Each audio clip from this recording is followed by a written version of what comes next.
Imagine a room. Not a cheerful room. Not the kind of room you would choose for yourself. It is a quiet room in a Victorian establishment somewhere in England, or perhaps in Switzerland, or along the mineral-rich shores of a German spa town, and the year is somewhere in the long middle stretch of the 19th century, somewhere between the smell of coal smoke and the slow tick of an ornate mantel clock. The curtains are drawn, they're heavy curtains, the colour of old wine, and they keep out almost all of the afternoon light. A woman lies in the bed beneath them. She's been lying here for weeks. She's not ill, not exactly. She is, in the language of her time, nervous, sensitive, prone to exhaustion, prone to... Her doctor sent her here. He told her to rest. She's been resting ever since, and she's getting worse. This is the story of the Victorian rescue. It is the story of women who were not broken, being treated as though they were. It is the story of a medical establishment that looked at intelligence, ambition, grief, and creative hunger, and diagnosed them all as symptoms of the same disease. And it is in the end a story of survival. So let the curtains fall heavy around you now. Let the room grow dim and quiet. The clock ticks softly. The fire murmurs in its grate. There is nothing you need to do tonight except listen and let the story carry you gently into sleep. If you enjoy listening to stories like this, subscribe. I post stories like this weekly. To understand why the rescue existed, you first have to understand the world that made it feel necessary. Victorian England was a world of extraordinary contradictions. It was a time of gaslit drawing rooms and coal-black factory skies. A time when the empire stretched across the globe and brought its spoils back to the parlours of London, in the form of silk from India, tea from Ceylon, and a peculiar nagging anxiety that prosperity had somehow made people more fragile rather than less. The middle and upper classes of Victorian society lived lives of considerable comfort, measured against the grinding poverty that surrounded them on all sides. They had servants to lay their fires and bring their tea. They had physicians who called upon them at home. They had hours of leisure that their grandparents could scarcely have imagined. And yet the medical literature of the era is drenched in worry. Everyone, it seemed, was exhausted. Everyone was suffering from nerves. Everyone was, in some vague and fashionable way, unwell. This was not entirely imagination. Victorian life, particularly for the wealthy and educated classes, was genuinely full of pressures that we might now recognise as sources of anxiety and psychological distress. Men in commerce worked brutal hours in a fiercely competitive economy. Women navigated elaborate social hierarchies with rules that could shift without warning and punish mercilessly. Children were raised under the strict eye of propriety, their natural impulses continually corrected, their emotions continually managed. Even the physical environment contributed to a sense of underlying unease. The air in Victorian cities was thick with coal smoke. The water was unreliable. Tuberculosis moved quietly through drawing rooms and nurseries alike, and the grief of losing children, spouses, siblings, and parents was a near universal experience. So there was real suffering here, real exhaustion, real grief. The problem was not that people felt these things. The problem was the way that Victorian medicine chose to explain them and the solutions it offered in response. By the middle of the 19th century, a concept had taken hold in the medical imagination that would shape the treatment of nervous ailments for decades to come. The concept was called neurasthenia, and its chief advocate was an American physician named George Miller Beard, who published his influential work on the subject in the early 1870s. Beard argued that the modern world was literally draining the nervous system. In his view, the nervous system operated rather like a battery, capable of holding only a finite charge of what he called nerve force. When the demands of modern civilization exceeded what the nervous system could bear, the battery ran down, and the result was exhaustion, anxiety, headaches, digestive trouble, insomnia, melancholy, and a host of other complaints that his patients brought to him in seemingly endless procession. Beard's theory was compelling precisely because it felt flattering to its sufferers. To have neurasthenia was not to be weak. It was, in a curious way, to be highly evolved. Only the most sensitive, the most intelligent, the most finely tuned nervous systems could suffer from it. The labouring classes, Beard implied, were too coarse to feel these refined disturbances. Neurasthenia was, by design, a gentleman's disease, or a gentlewoman's disease, depending on the patient.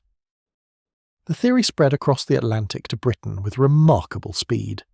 British physicians adopted it enthusiastically, adapted it to local sensibilities, and began applying it to the women who appeared in their consulting rooms with a bewildering variety of symptoms.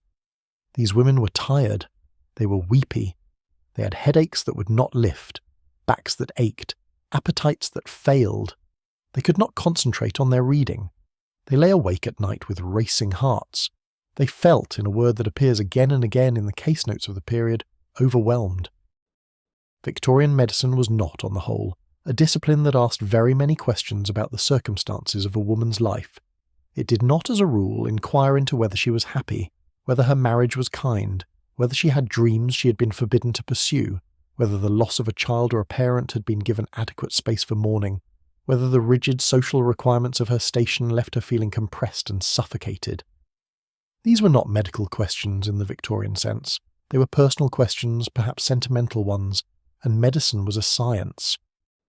What medicine saw, when it looked at these women, was a malfunctioning body. The nervous system was disordered. The womb, in women especially, was considered to exert a powerful influence over the entire constitution, and any emotional distress was liable to be traced back to reproductive organs in ways that strike the modern reader as both bizarre and deeply condescending. Women were considered by their very nature to be more susceptible to nervous disorders than men. Their constitutions were delicate. Their emotional responses, which we might now recognise as the entirely natural reactions of intelligent people to constrained and often difficult lives, were pathologised. They were symptoms, and symptoms needed treatment.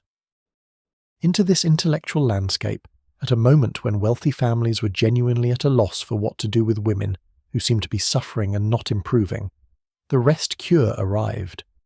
It arrived with the authority of a prominent physician, dressed in the language of science, and it offered a clear, simple, and reassuringly medical answer to a problem that had confounded households and consulting rooms alike. The answer was this: remove the woman from her environment, confine her to bed, feed her, keep her still. Do not allow her to read, to write, to converse at length, to make decisions, or to exercise any of the faculties that, according to the theory, were draining her precious nerve force away.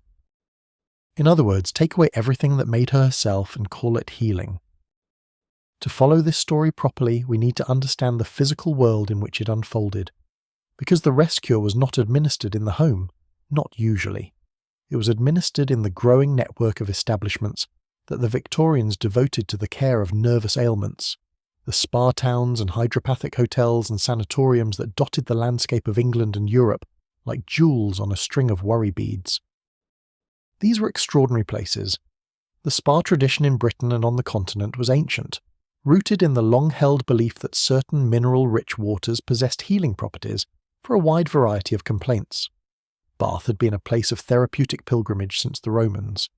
Harrogate in Yorkshire smelled famously of sulphur and drew visitors who believed its waters could cure gout and digestive troubles, and a dozen other ailments. In Germany, the spa towns of the Black Forest and the Rhine Valley, towns like Baden-Baden and Wiesbaden and Bad Homburg, had developed into remarkable establishments that combined the genuine benefits of clean air and mild exercise with an elaborate social infrastructure of concert halls, promenades, casinos, and reading rooms. By the Victorian era, going to take the waters had evolved from a primarily medical activity into a complex social ritual that mixed genuine therapeutic intention with fashionable display. The wealthier classes travelled to these establishments not only because they believed the waters would do them good, but because being seen to take a rest cure was itself a form of status. It announced that one had the means for an extended stay, the social connections to be recommended to a reputable establishment, and a constitution fine enough to require such careful management. The buildings that housed these establishments were often architecturally magnificent.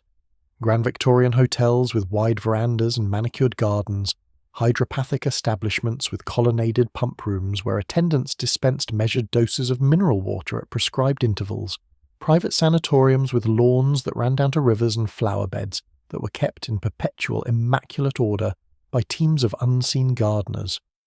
From the outside, they looked like places of leisure. From the inside, they functioned as places of control. The regime at a typical Victorian rest establishment was not unpleasant in its physical details. The food was generous, even rich. Patients were encouraged to eat far more than they might at home, the theory being that exhausted nerves required building up with nutritious food and plenty of it. There was fresh air in carefully measured doses. There were baths, both in the mineral waters of the establishment and in the various hydropathic treatments that were fashionable at the time, ranging from the mildly pleasant to the bracingly cold. The beds were comfortable, the linen was crisp. The surroundings in most reputable establishments were genuinely beautiful. But the rules? The rules were the thing. You did not decide when to rise. The establishment decided. You did not decide what to eat or how much of it. The physician decided. You did not take a walk on the garden terrace unless it had been prescribed, and not for more than the allotted number of minutes. You did not read for pleasure. You did not write letters, at least not at first, not until you had improved sufficiently in your physician's estimation to be permitted this small exercise of the mind. You did not receive visitors unless your physician approved the visit. You did not, above all, exert yourself emotionally. You rested. And for many of the women who arrived at these establishments, intelligent women, educated women, women who had been running households and managing servants and conducting the vast invisible labour of domestic life, while simultaneously being told that they did nothing of value, this enforced rest was not restoration. It was a second kind of prison, more comfortable than the first, but a prison nonetheless. The story of the Victorian rest cure is, at its heart, the story of what happens when a society cannot bear to look clearly at the suffering it is causing, and so invents an elaborate medical framework to explain that suffering away. The women who came to the spa towns and sanatoriums in their dozens and then their hundreds and then their thousands were not, in the main, suffering from disordered nerves. They were suffering from disordered lives. They were suffering from lack of purpose, lack of autonomy, lack of the creative and intellectual expression that human beings require in order to feel well. They were suffering from grief that had not been allowed its natural course. They were suffering from marriages that were unkind and situations that felt inescapable. And the medicine of their time looked at all of this, saw a malfunctioning battery and put them to bed. The gaslight plays on the ceiling above the heavy curtains. The clock ticks in the corridor outside. A nurse moves quietly along the hallway, her shoes making soft sounds on the carpeted floor. The woman in the bed is awake, though she was told to sleep. She is thinking, though she was told not to.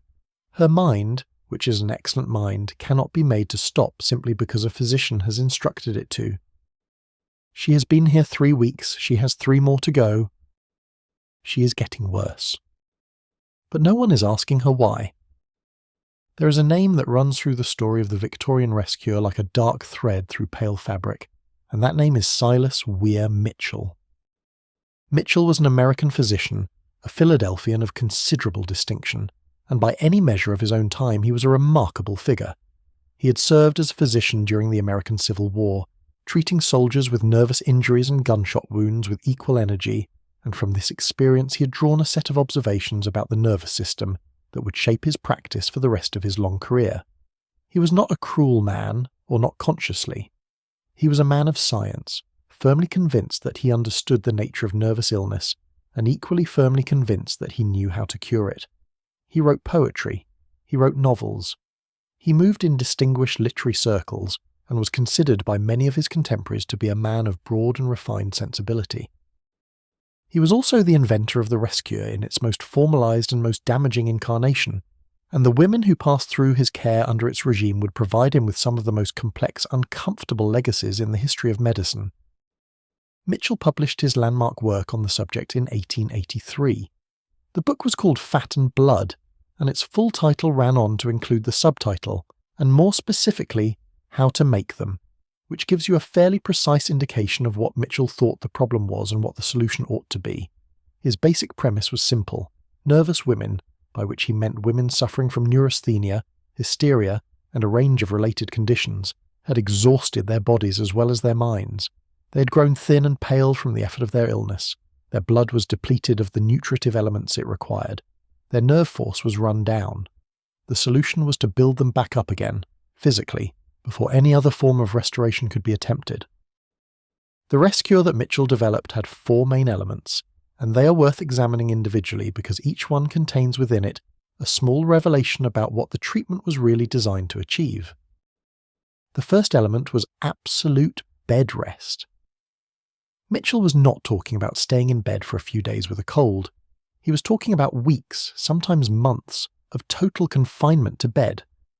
Patients were expected to lie flat, to move as little as possible, and in the most extreme applications of the cure, they were not even permitted to feed themselves. A nurse would bring the food and hold the fork if Mitchell judged that the patient was too weak for this small exertion. The message, delivered without words but with unmistakable clarity, was that the patient was an invalid. Whatever she might think about her own condition, whatever small reserves of energy or will she might believe she had, these were to be disregarded. The physician knew better. She was to lie still and let herself be managed. The second element was overfeeding. Mitchell prescribed a diet that was extraordinary in its richness, particularly for women who had in many cases been eating very little. Milk was central.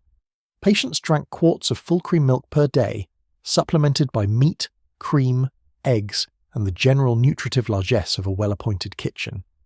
The logic was that depleted blood needed replenishment, and fat was the physical substrate of the nerve force that needed rebuilding. The results of this regimen, physically speaking, were consistent. Women who came to Mitchell thin and pale left his care having gained considerable weight, sometimes a stone or more over the course of a typical cure. Mitchell considered this a measure of success. His patients sometimes disagreed. The third element was massage and electrical stimulation. Because the patient was confined to bed and not permitted to exercise, the muscular system would otherwise waste away entirely. Mitchell's solution was to have trained nurses administer daily massage to the patient's limbs and torso, maintaining muscle tone through external manipulation. This was combined in some cases with the application of mild electrical currents to the muscles, a fashionable and somewhat unproven treatment that Mitchell had developed during his wartime work on nerve injuries. The combination was strange, mechanical, and deeply intimate in a way that many patients found uncomfortable. You were not moving your own body. Your body was being moved for you, like a puppet being rehearsed for a performance. The fourth element, and the one with the most far-reaching psychological consequences, was isolation. Mitchell insisted that the patient be removed from her home, her family, her friends, and her ordinary social world. She was to have no visitors except in carefully controlled circumstances. She was not to receive letters freely, nor to write them. She was, in the most complete sense the Victorian era could manage, to be cut off from everything that was familiar, everything that gave her a sense of self and context, everything that tethered her to the life she'd been living before her illness declared itself. The reasoning behind this isolation was stated plainly in Mitchell's writing. He believed, and said so without apology, that the patient's domestic environment was contributing to her illness. The sympathy of family members was, in Mitchell's view, actively harmful. When a mother hovered anxiously over a nervous daughter or a husband deferred to a nervous wife, they were inadvertently rewarding the illness, making it comfortable to be unwell, creating a situation in which the patient had no incentive to recover. By removing the patient from this environment of well-intentioned but damaging sympathy, Mitchell believed he was cutting away the roots of the illness. There is a logic to this position, imperfect though it was. We would recognize today something in it that resembles certain principles of behavioral psychology, the idea that reinforcement of sick behavior prolongs sickness. But Mitchell's version of this insight was undercut at every turn by his failure to ask what the illness was actually responding to.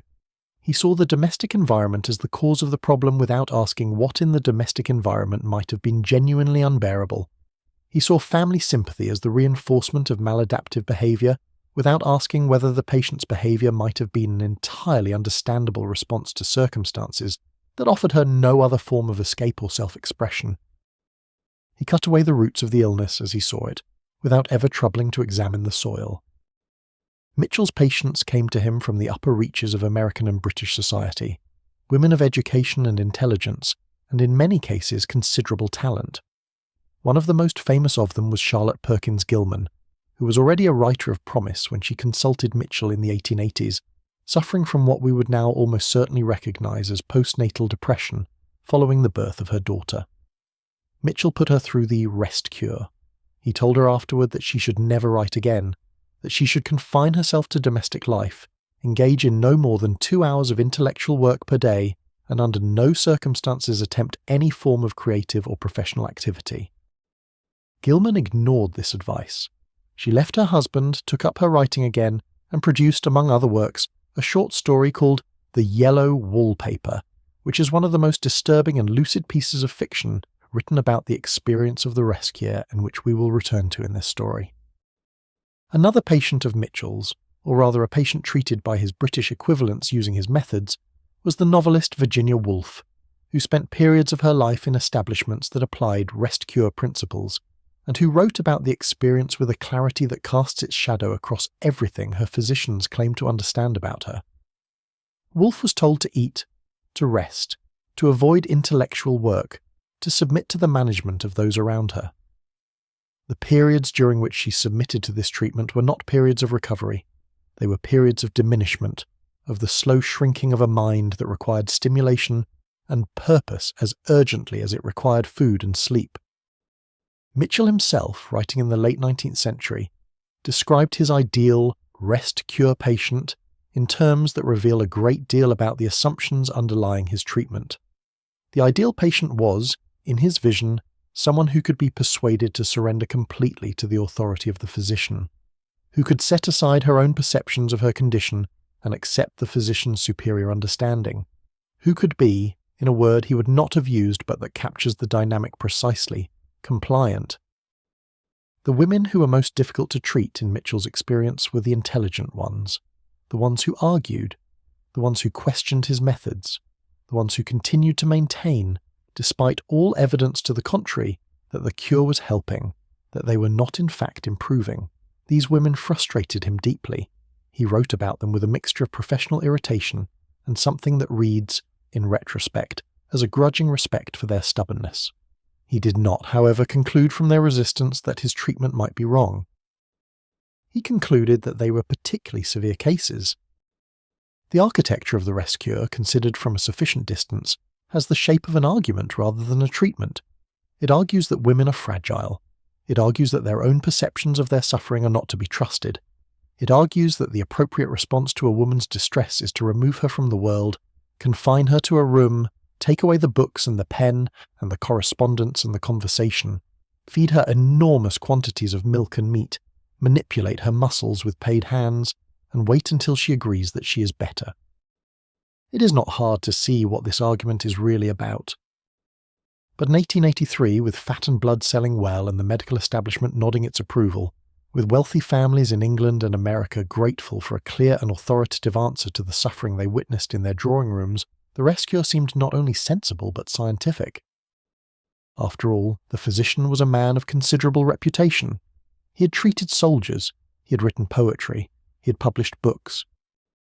He must know what he was doing. The curtains in the rest establishment are the colour of old wine. The woman in the bed has been lying here for 6 weeks now, and she is heavier than when she arrived, and she is quieter than when she arrived, and the physician considers this progress. Her mind, which was once full of sentences she was composing in her head, has grown quieter too, or rather the sentences are still there but they have nowhere to go, no pen, no paper, no ear willing to listen.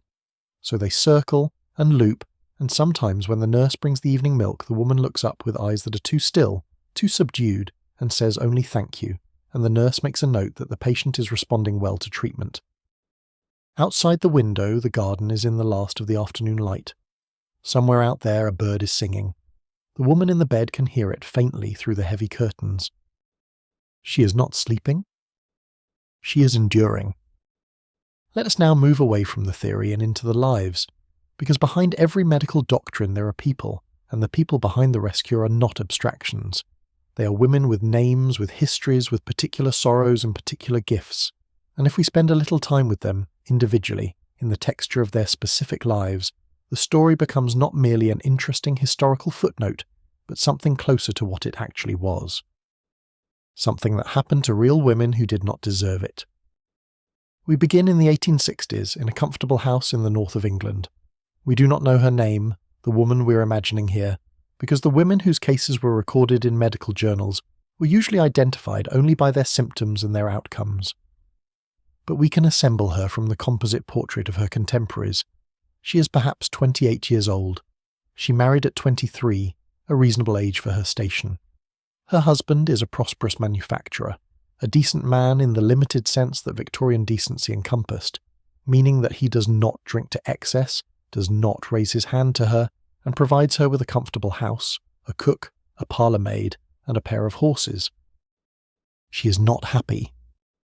She was educated at home, as women of her class were, by a governess who taught her French, music, and a little watercolour painting, and who also introduced her, half by accident, to the novels of George Eliot and the essays of John Stuart Mill, and from these encounters something woke in her that the governess had not precisely intended, a hunger for more than she was being given, a capacity for thought that found in the domestic routine of her days no adequate channel. She had wanted to study. She had wanted vaguely but urgently to do something, though the social vocabulary for what that something might be was still very limited for women of her position. She married instead. By the time she consults a physician in the mid-1860s, she has been married for 5 years, has lost 2 children in infancy, spends her days managing a household that runs perfectly well, without much managing because the servants know their work, attends the appropriate social events with the appropriate expression of polite interest, and has not had a conversation that fully engages her mind in longer than she can clearly remember.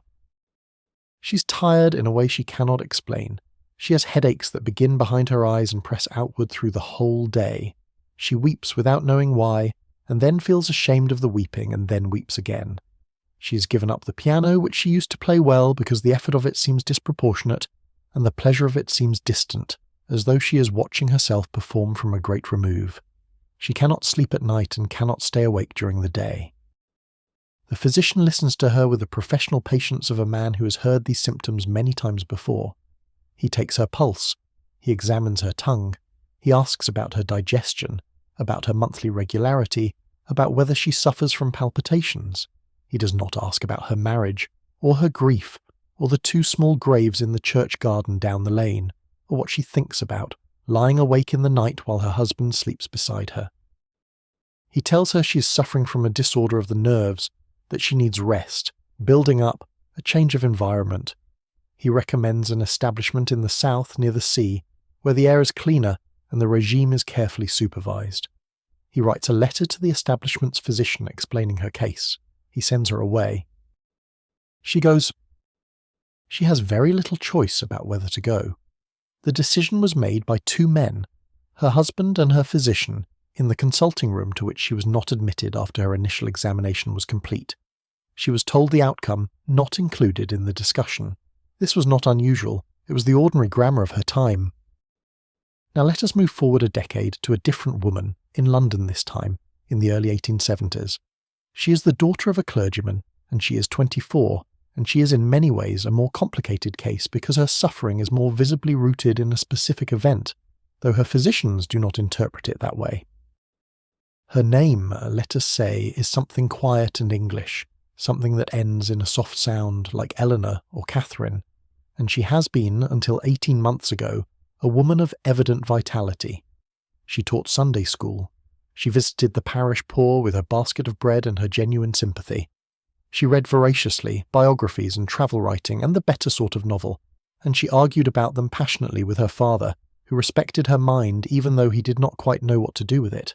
She was engaged to a young curate named James, who was earnest and kind and who died of typhoid fever in the summer of 1870, 8 weeks before the wedding date. The grief that followed was severe. Of course it was severe. It was appropriate grief in full measure for a genuine and terrible loss. But Victorian society had very precise rules about how long grief was permitted to last, and how it was permitted to express itself, rules that were particularly constraining for women, for whom the external performance of mourning, the black dress, the withdrawal from society, the air of gentle melancholy was expected, while the internal experience of grief, the anger and the bewilderment and the desperate hunger for what had been lost, was supposed to resolve itself quietly and without assistance into acceptance. Eleanor, or Catherine, or whoever she was, did not accept. She continued to feel the loss with an intensity that alarmed her family. She could not eat reliably. She could not sleep. She experienced what her physician described as hysterical episodes, during which she wept without apparent control and once, according to his notes, threw a small china ornament at the parlour wall. This was the episode that prompted the family to take action. The physician was consulted.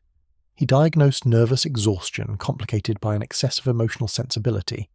He recommended a spell at a hydropathic establishment in the Midlands, one with a good reputation for managing these cases. He wrote that the patient's emotional state was disproportionate to the precipitating cause, a judgment that reads now with a starkness that requires no comment, and that she would benefit from the discipline and regulated routine that the establishment could provide.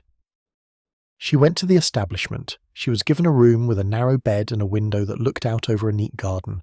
She was given a schedule. She was given milk and beef broth and told to rest. The physician there was a mild, not unkind man who believed genuinely in the efficacy of his methods. He saw her twice a week and asked, in a general way, how she was feeling, and she told him, and he listened with an expression of professional attention, and then he told her that she was showing improvement. She did not feel that she was showing improvement. She felt that she was forgetting how to be herself, that without the small materials of her ordinary life, her books, her correspondence, her work with the Sunday school children, her arguments with her father, she was being unmade, layer by layer, into someone quieter and less distinct. She was, quite literally, being wrested into a shadow of herself. After 8 weeks, she was discharged. Her physician wrote in his notes that she had responded well to treatment. Her family welcomed her home with visible relief. They noticed that she was calmer now, and they interpreted this calmness as health. They were wrong. The calmness was exhaustion of a different kind, the kind that comes not from too much feeling but from having had the resources for feeling gradually removed. She never went back to the Sunday school. The energy for it, which had once been plentiful, seemed now to be somewhere she could not quite reach. She managed in a modest way, and she married eventually, a quiet man, and her life contracted into a shape that fit the expectations of her time. Her physician, had he encountered her 20 years later, would have declared his treatment a complete success. Let us visit one more woman before we move on, because the range of experience within the rescuer is wide, and not all of its stories end in the same way. This woman is in her late 30s. She's married to a man considerably older than herself, a man of some distinction in his profession, and she has been for years now the invisible machinery of his professional and domestic success. She has managed his household, managed his correspondence, managed his social calendar, organised his dinners, raised his 3 children, and done all of this with a competence so thorough that it became, in a curious way, invisible. No one noticed how much she did because it was always, without fail, done. No one asked whether she found it satisfying because the question did not arise. She did it was done, and the household ran smoothly, and her husband's career flourished, and the children grew. And somewhere in the long years of this efficient invisibility, she began to feel as though she were disappearing. This is not a dramatic feeling. It does not announce itself with a thunderclap. It is the quiet sensation of becoming less real, of looking in the mirror and not quite recognizing the face that looks back, of speaking words at the dinner table and feeling that the words are slightly disconnected from anything she actually wants to say. She's competent. She's calm. She's perfectly functional. She is miserable.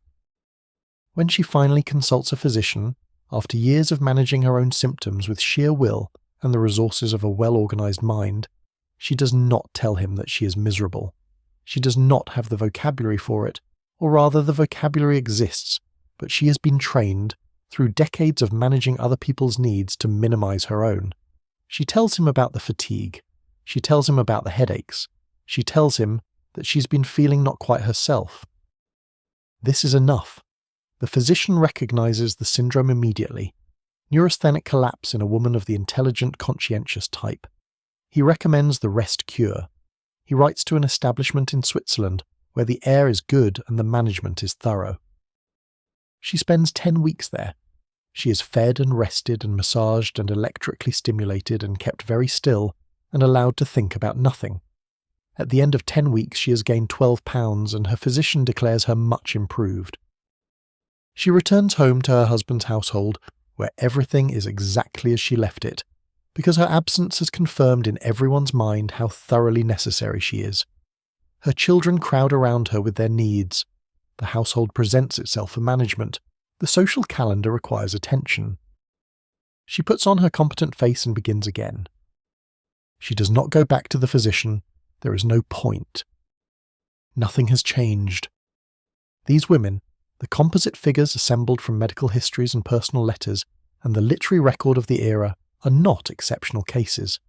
They are not the most dramatic sufferers the rescue produced. They are, in their quiet ordinariness, representative. They are the women who went to the establishments, submitted to the treatment, came home somewhat heavier and somewhat quieter, and carried on as best they could within the confines of lives that offered them very little room to be fully themselves. They are the ordinary failure of the rescuer, the women who did not write famous books about their experience, the women who did not recover dramatically or deteriorate dramatically, the women who simply endured. Their names are not recorded, their cases are not cited. They did not become cautionary tales, because cautionary tales require people to notice that something went wrong, and nobody noticed. The fire in the rest establishment burns low in the grate. The night nurse makes her rounds, checking each room in the wing for signs of restlessness. She's a capable woman, this nurse, with strong, quiet hands and an expression of professional composure. She has seen many women come through this establishment, and she has her own opinions about what ails them, opinions that she has learned to keep carefully to herself. She's noticed that the women who arrive here full of conversation and argument and a visible appetite for life tend to leave here quieter and more biddable. She has wondered in the private hours of her night shifts whether quieter and more biddable is the same thing as better. She does not raise this question with the physician. She checks each door, notes each sleeping form, and moves on. Let us now step outside the rooms where the women were confined and look at the places in which those rooms were set, because the geography of the Victorian rescuer is itself a kind of argument, a physical landscape shaped by particular assumptions about what illness was and what healing required. The spa towns of Victorian England and Europe were extraordinary places to look at, even now when the purposes for which they were built have mostly receded into history, and the establishments that house those purposes have become hotels and conference centres and apartment blocks. The bones of these places are still visible if you know how to look. The wide promenades built for the prescribed walks of convalescence, the colonnaded pump rooms where the mineral waters were dispensed with ceremonial gravity, the pleasure gardens that offered the carefully measured stimulation of birdsong and flower beds, without the dangerous overstimulation of the city street. Bath, in Somerset, was the oldest and in many ways the most beautiful of English spa towns, its Georgian crescents and colonnaded streets built around the Roman baths that had made it a place of healing for nearly 2,000 years. By the Victorian era, Bath had acquired a reputation as a somewhat genteel place of resort, its fashionable moment having passed in the Regency period, but it continued to draw visitors in search of health and rest in considerable numbers. The waters at Bath were warm and smelled faintly of minerals, and the town itself had the particular atmosphere of a place that took leisure seriously, where the pace of life was deliberately slower than in the industrial cities to the north, where the architecture invited contemplation and the social conventions were those of a community organised around the business of getting well. Harrogate in Yorkshire was a very different kind of spa town, rawer and more purposeful, with a sharper smell of sulphur in the air, and a clientele that was perhaps less fashionable than Bath, but equally committed to the therapeutic mission of its waters. The Royal Pump Room at Harrogate, a handsome Victorian building in the Italianate style, dispensed the infamous sulphur water in measured quantities to patients who arrived early in the morning, drank their prescribed doses with expressions that range from determined acceptance to barely concealed revulsion, and then walked in the surrounding gardens in the clean Yorkshire air, while the waters did their purported work. Harrogate had a reputation for forthrightness that matched its northern setting. There was less elegance here than at Bath, but there was a brisk efficiency that some patients found reassuring. The place knew what it was for and got on with it. On the continent, the spa towns had developed on an even grander scale, partly because the continental tradition of thermal bathing was older and more deeply embedded in local culture, and partly because several of the great European spas had been adopted by royalty and aristocracy as seasonal destinations, giving them an overlay of social splendour that the English establishments could not quite match. Baden-Baden, in the Black Forest of Germany, was perhaps the most magnificent of these. It had been a fashionable resort since the early 19th century, and by the Victorian era it had accumulated an infrastructure of therapeutic and social pleasures that was quite astonishing in its completeness. There were the baths themselves, fed by springs of naturally warm mineral water that emerged from deep beneath the Black Forest hills, and filled a series of bathing establishments ranging from the modest to the frankly palatial. There were the promenades, long and carefully tended, lined with lime trees that shaded the prescribed walks of hundreds of invalids and healthy visitors alike. There was the Kurhaus, or Spa House, a handsome neoclassical building that served as the social centre of the resort, with its concert hall and reading rooms and the famous casino that Dostoevsky would later immortalise as the setting for his novel The Gambler, losing his own money there in the process. What you ate at Baden-Baden was important. What you drank, in what quantities, at what times, was prescribed with a precision that bordered on the ritualistic. The Kurist, the spa physician, was a figure of considerable authority. His prescriptions followed with a seriousness that went beyond mere medical compliance. Coming to a German spa town was entering a world with its own rules and its own rhythms, its own hierarchies of seniority based on how many seasons a visitor had taken the cure, its own social calendar organised around the musical afternoons and the formal promenades and the weekly concert at the Kurhaus. For Victorian women sent here on the advice of their physicians, these places had a dreamlike quality that some found soothing and others found suffocating. The distance from home was real and significant. You were genuinely removed from the ordinary world.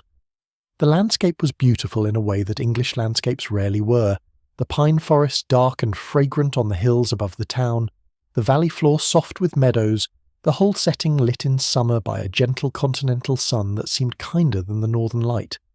If you were inclined to find rest in externals, if the beauty of a place could reach through your distress to offer genuine comfort, then Baden-Baden or one of its equivalents could provide a respite that was worth something. But for women whose suffering was interior, whose need was not for a beautiful landscape but for the restoration of purpose and autonomy and creative life, the beauty of the setting was beside the point. The curtains were still drawn, the books were still withheld, the decisions were still made by someone else. There was, however, a counter-narrative running quietly through the spa towns alongside the official narrative of cure and rest, and submission to medical authority. Because these establishments, whatever their therapeutic intentions, were also social spaces, and wherever there are social spaces there is conversation, and wherever there is conversation, there are women who find in the company of other women something that the official treatment was not providing. This was one of the unintended consequences of the rest cure, and one of the few that worked in the patient's favour. When you gathered large numbers of intelligent, well-educated women in the same establishment, and gave them time, however involuntary that time was, they talked to each other. In the reading rooms, over the cups of mineral water in the pump room, on the prescribed walks along the promenades, they talked. They compared their symptoms. They compared their physicians' assessments of those symptoms, assessments that sometimes varied so wildly from one physician to another as to cast doubt on the diagnostic framework itself. They shared their histories. They shared, cautiously at first, and then with increasing frankness, their frustrations. These conversations were not political in any formal sense. The women having them were not, for the most part, radicals or reformers, not at first. They were simply women discovering that their experience was shared, that the diagnosis of nervous exhaustion was not a description of individual weakness, but a pattern that showed up with a consistency that suggested something systemic was going on. Not all of them would have had the words for what that systemic something was, but some of them did, and the women who had the words were often writers. The spa-town reading rooms were full of books, necessarily so in an era before radio or cinema, or any of the other means by which the 20th century would fill its unstructured hours. And the books that were available included, by the 1880s and 90s, an increasing number of novels and essays by women who were writing about the condition of women's lives with a directness that was new and sometimes startling.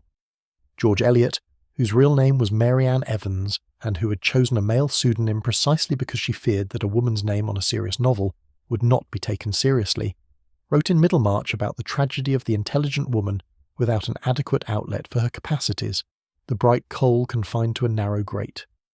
Elizabeth Gaskell wrote about the collision between women's inner lives and the social structures that contained them.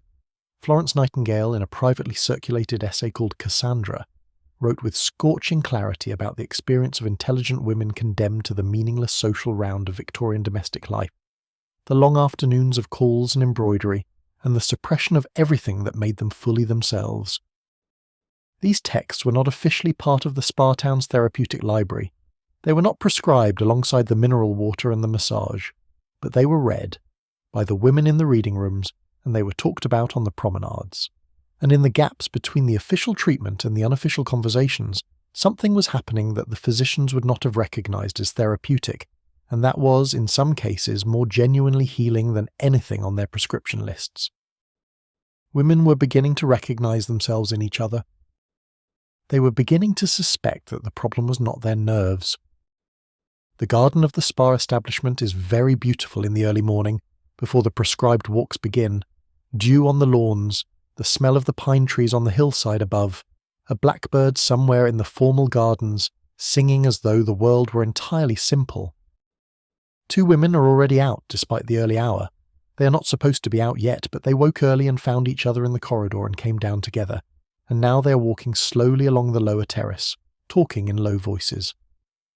They have been here 2 weeks, both of them, and they have discovered that they share a physician, or rather a physician's theory, applied to them from a distance by their respective London practitioners, who have both read Mitchell and find his methods sound. One of the women is from Manchester. She says to the other, in a tone that is half rueful and half something fiercer, that she was sent here because she could not stop crying after her husband's business partner called her proposal for a shop of her own impractical, and her husband agreed with him. The other woman, from London, is quiet for a moment. Then she says that she was sent here because she would not stop writing. They look at each other. The blackbird sings on. In 1892, a short story appeared in the New England magazine that would eventually become one of the most widely read and widely discussed pieces of American fiction from the 19th century. It was called The Yellow Wallpaper, and its author was Charlotte Perkins Gilman, the same Charlotte Perkins Gilman who had been a patient of Silas Weir Mitchell, and who had been told by Mitchell to abandon her writing and confine herself to domestic life, and who had instead abandoned the life Mitchell prescribed and produced this story. The story is worth describing in some detail because it does something very specific and very powerful. It takes the experience of the rescuer, the enforced stillness, the removal from meaningful activity, the submission to medical authority, the isolation from the materials of self, and it follows those experiences to their logical conclusion.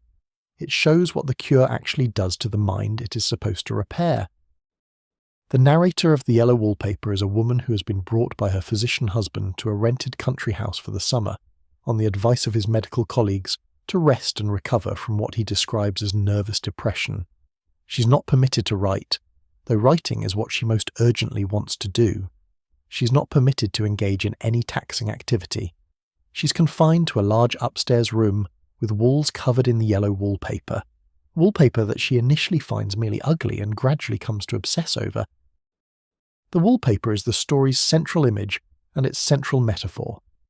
As the narrator is progressively denied access to the ordinary expressions of her selfhood, as the writing is forbidden and the social life curtailed, and the purpose of each day reduced to eating and sleeping and resting and doing as she is told, she begins to see things in the wallpaper. A pattern within the pattern. A figure behind the bars of the design. A woman creeping.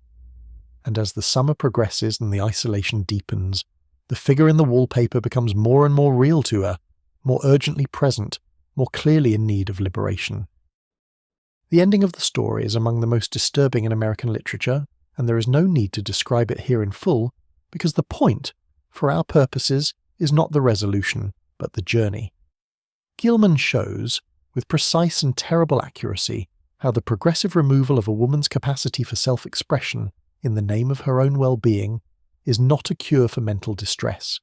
It is the manufacture of a different and more severe kind of mental distress. The narrator is not ill at the beginning of the story. She's frustrated and constrained and in need of outlet, not confinement.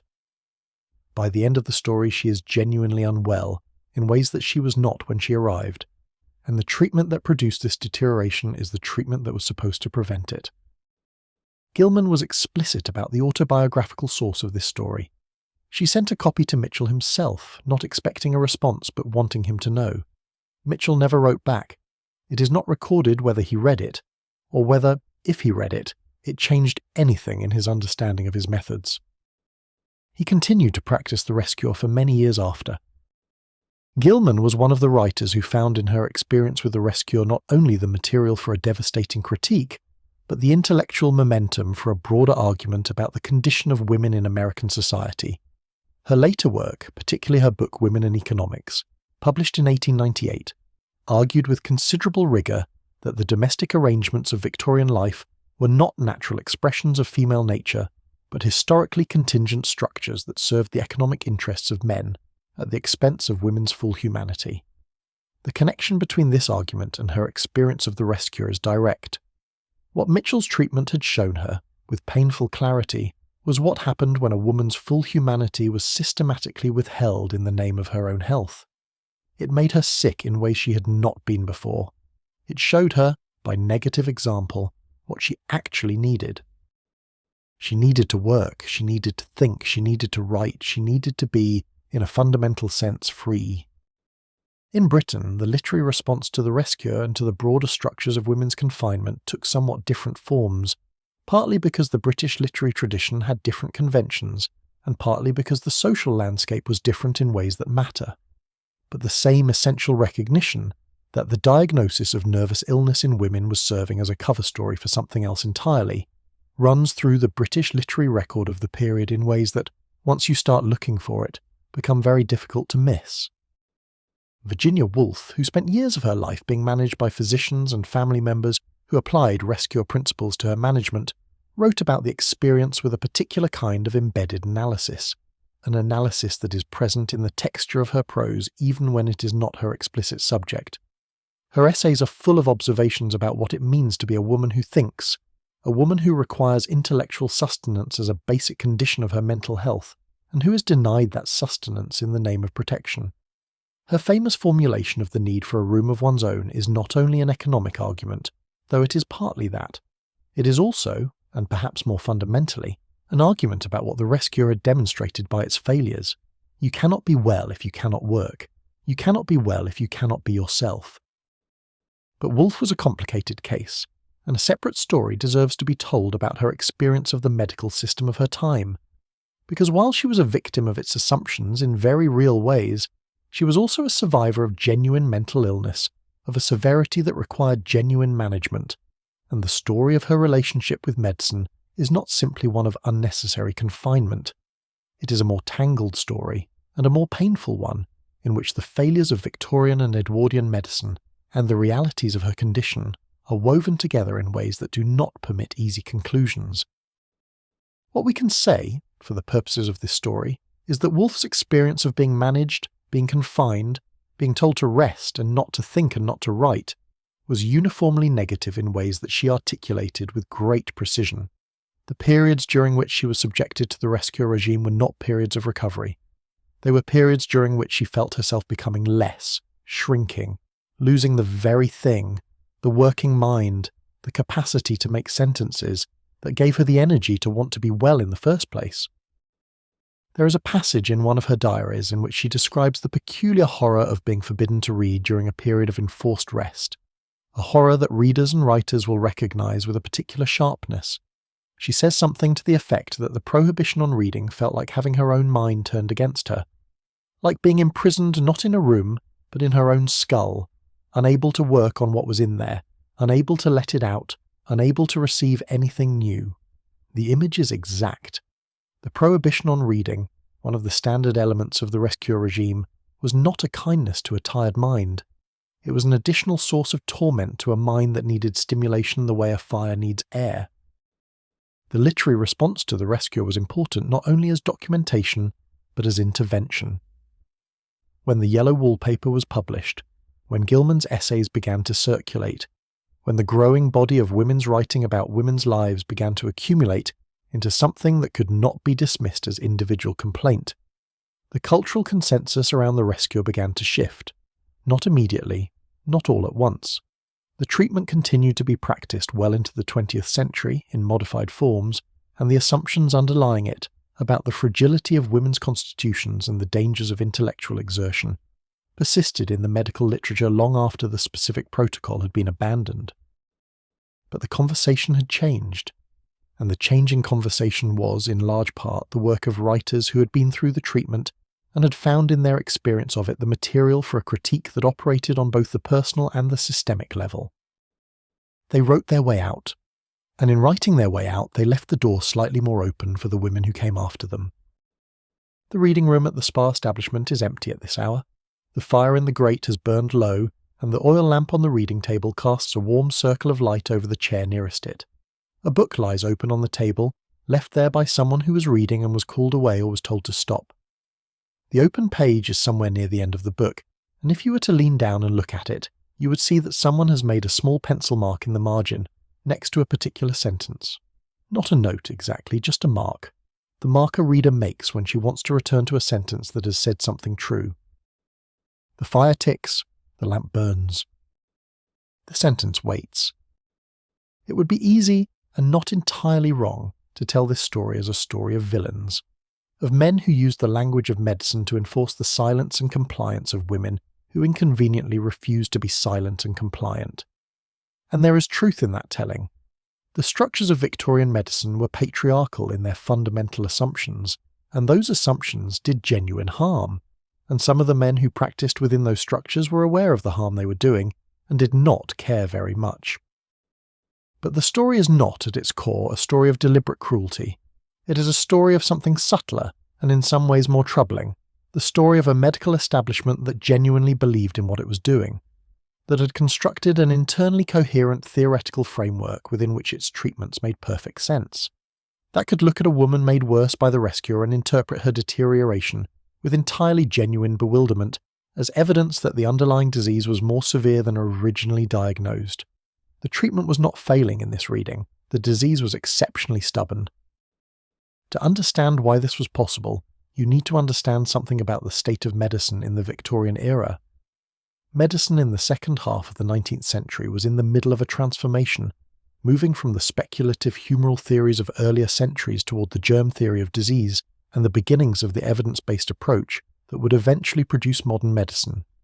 This transformation was real and enormously beneficial in many areas. The recognition that specific microorganisms cause specific diseases revolutionized surgery, public health, and the treatment of infectious illness in ways that saved millions of lives. But this transformation was not complete, and its incompleteness was particularly evident in the area of mental and nervous health, where the microorganism model did not apply in any obvious way, and where the mechanisms of disease remained deeply obscure.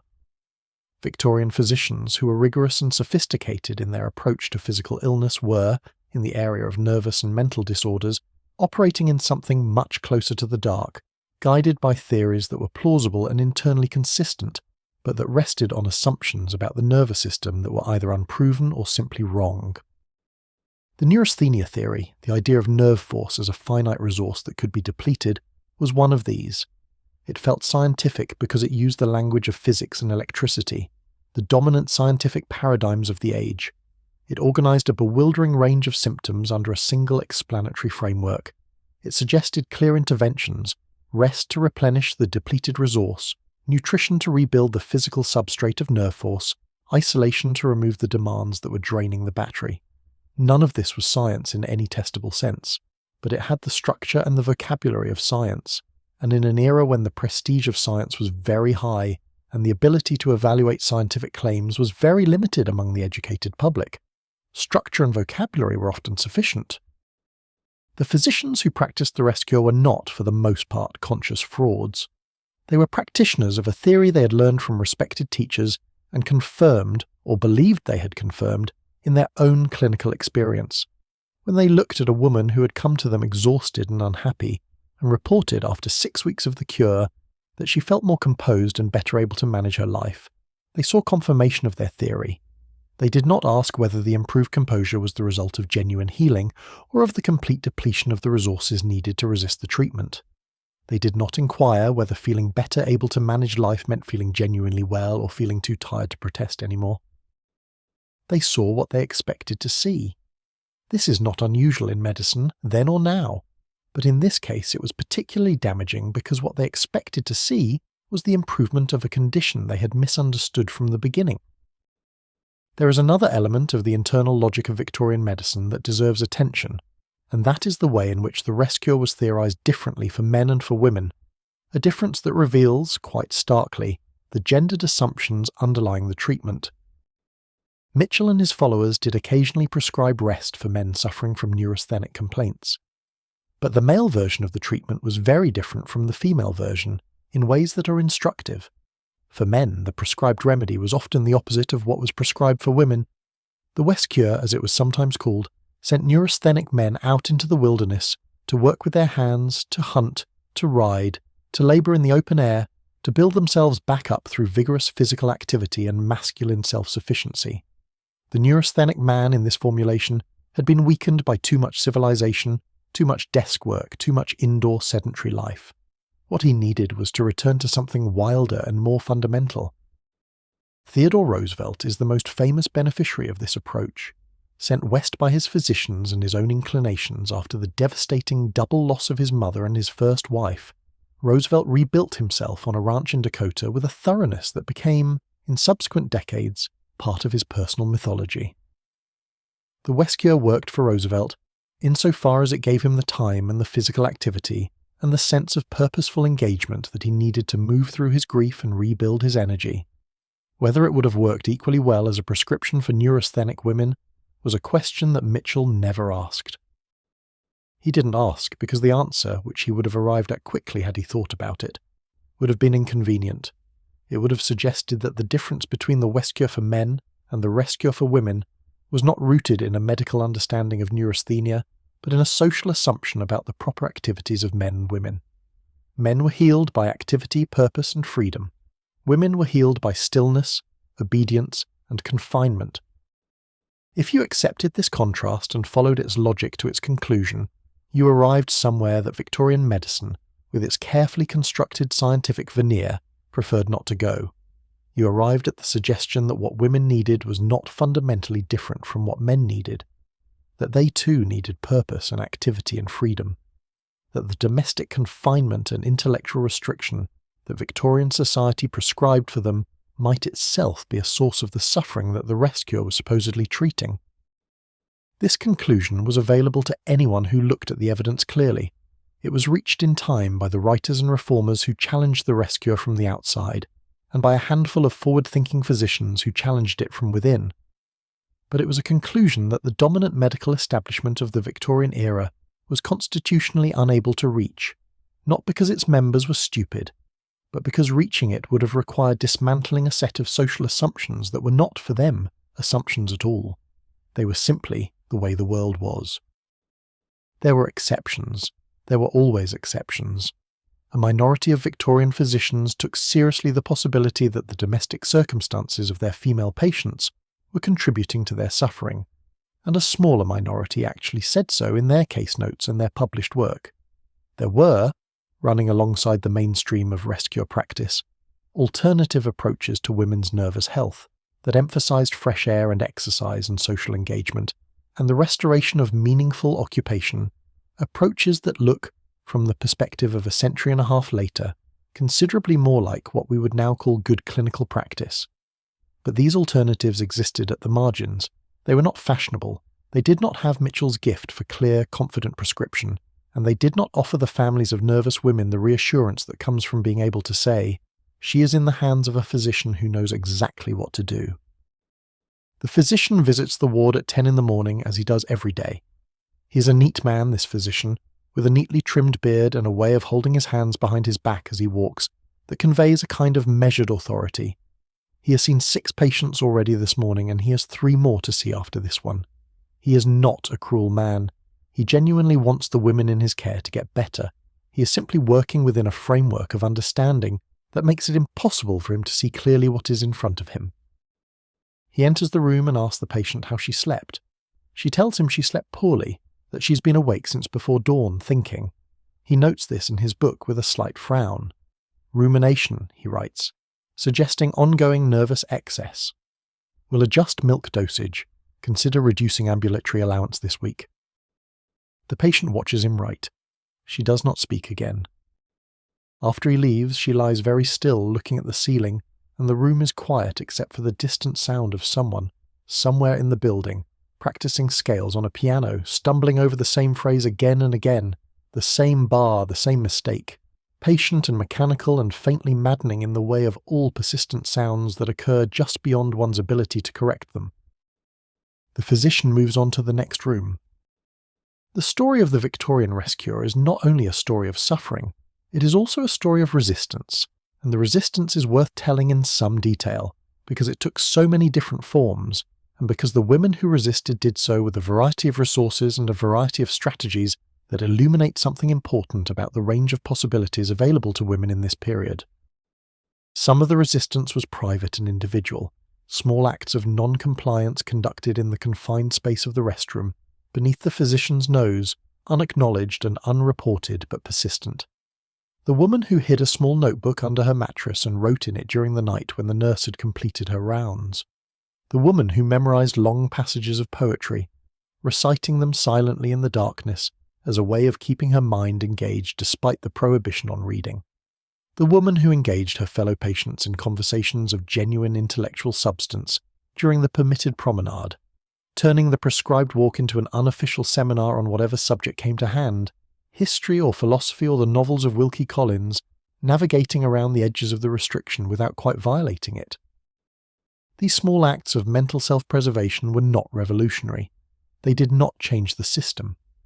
But they kept something alive in the women who practiced them, some core of selfhood that the treatment was, whether intentionally or not, trying to extinguish. They were acts of survival in the most fundamental sense, the preservation of the self against the forces that would simplify it. There is a particular kind of courage in this kind of small resistance that is easy to underestimate from a historical distance. The women practicing it were not working from a feminist analysis of their situation, for the most part. They were simply refusing, in whatever modest way was available to them, to become less than themselves. They were acting on an instinct that the treatment was wrong, even when they did not have the theoretical framework to say precisely what it was wrong about. Other forms of resistance were more visible and more consequential. Some women simply left. The rest cure at many establishments was not legally compulsory, and women who had the financial independence and the social support to defy their physician's advice could, and sometimes did, simply discharge themselves and go home. The social cost of this defiance was considerable. To leave a rest cure prematurely was to invite the judgment that you were incapable of understanding what was good for you, that your physician's superior knowledge was being foolishly disregarded, that you were, in the diagnosis that followed many such departures, exhibiting the willful perversity characteristic of the more severe neurasthenic case. But some women paid this cost and survived, and made their survival into something worth recording. Alice James, the sister of Henry and William James, and herself, a woman of remarkable intelligence and considerable suffering, spent years of her life as an invalid, in ways that were both genuinely physical and deeply intertwined with the frustrations of a life that offered her intellect and emotional vitality no adequate channel. She did not go through a formal rest cure in the Mitchell mould, but the broader rest cure culture, the assumption that women's nervous suffering was best managed by confinement, by the removal of stimulus and responsibility, pervaded her experience. She spent years being cared for by her brother Henry, in ways that she recognized clearly, in her extraordinary diary, as simultaneously loving and limiting. She wrote about the condition of being an intellectual woman in an era that had no adequate use for her intelligence, with a dry, precise humour that reads now as both heartbreaking and magnificent in its refusal to be simply pitied. Her diary, which she kept in the final years of her life, and which she knew she was keeping for posterity, is one of the great documents of Victorian female experience, precisely because it insists on the value and validity of an interior life that the external world declined to take seriously. She is dying as she writes it. She's been ill for much of her adult life, with a shifting collection of ailments that her various physicians attributed, variously, to hysteria, neurasthenia, and the general sensitivity of her constitution, and that recent scholarship has speculated might have included undiagnosed cancer and a legitimate organic cause for much of her physical suffering. She knows she is dying, and she writes with a clarity and an energy that her physicians, who had spent decades telling her to rest and not exert herself, would have found bewildering.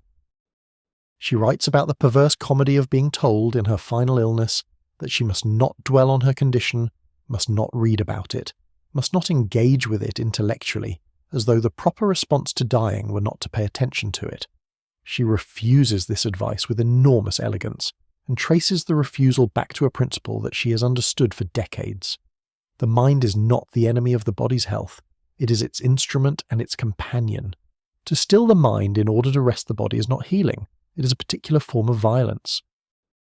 Alice James died in 1892, the same year the Yellow Wallpaper was published.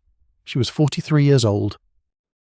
The broader public resistance to the rescue came in waves, and it is worth tracing the shape of those waves because they show how change actually happened in this period, not through a single dramatic confrontation, but through an accumulation of individual stories and shifting public conversations that gradually altered the climate in which the treatment operated. The first wave was literary, as we have already discussed.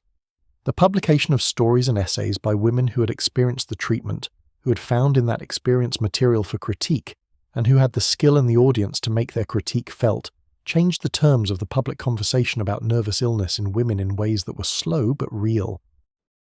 The second wave was medical, and it came from within the profession, from physicians, some of them women, who were developing alternative approaches to nervous illness that did not rely on the rescuer's foundational assumptions. The growth of psychiatry and psychology as distinct disciplines in the late Victorian and Edwardian periods brought new theoretical frameworks that were better equipped to ask questions about the circumstances and experiences of patients, rather than simply cataloguing their symptoms. Freud, whatever his own considerable limitations, introduced into the medical conversation about nervous illness the basic principle that patient experience, what the patient had lived through and was feeling, was relevant clinical data. This was not in itself a radical idea. But in the context of a medical tradition that had systematically discounted patient experience in favour of physician theory, it was a significant shift. The third wave was social and political, the growing women's suffrage movement and the broader feminist discourse of the late Victorian and Edwardian periods, which created a context in which the rescuer's assumptions about women's capacities and proper sphere could be challenged in terms that were no longer purely medical.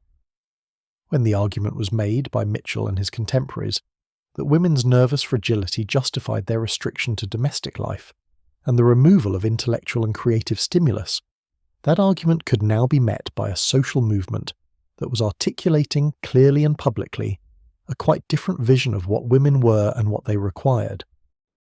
These three waves overlapped and reinforced each other, and by the early 20th century the rescuer in its original, most extreme Mitchell form was retreating, being replaced by approaches that were less immediately damaging, even if they still carried, in many cases, the underlying assumption that women's nervous suffering was a primarily physical problem requiring primarily physical management. The retreat was uneven and incomplete. The assumptions that had generated the rescuer did not die with it. They dispersed into the general culture of medicine and into the specific culture of women's healthcare, where they can be traced, in modified and moderated forms, well into the 20th century and arguably beyond.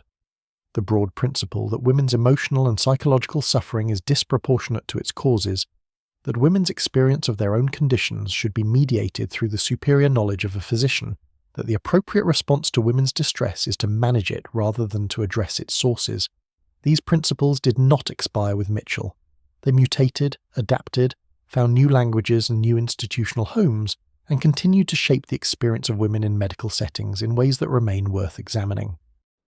But the specific weapon of the rescuer, the bed and the milk and the prohibition on reading, the enforced idleness designed to produce compliance, this weapon was, by the 1920s, largely retired from active service.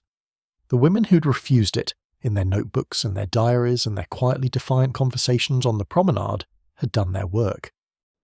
The woman at the window of the rest establishment looks out at the garden in the late afternoon light. She's been here 5 weeks now, and she has 3 days left before her discharge. She has been told she's much improved. She weighs 14 pounds more than when she arrived. She has been complimented by the nursing staff on her compliance and her good temper. She does not feel improved. She feels very tired, in a way that is different from the tiredness she arrived with.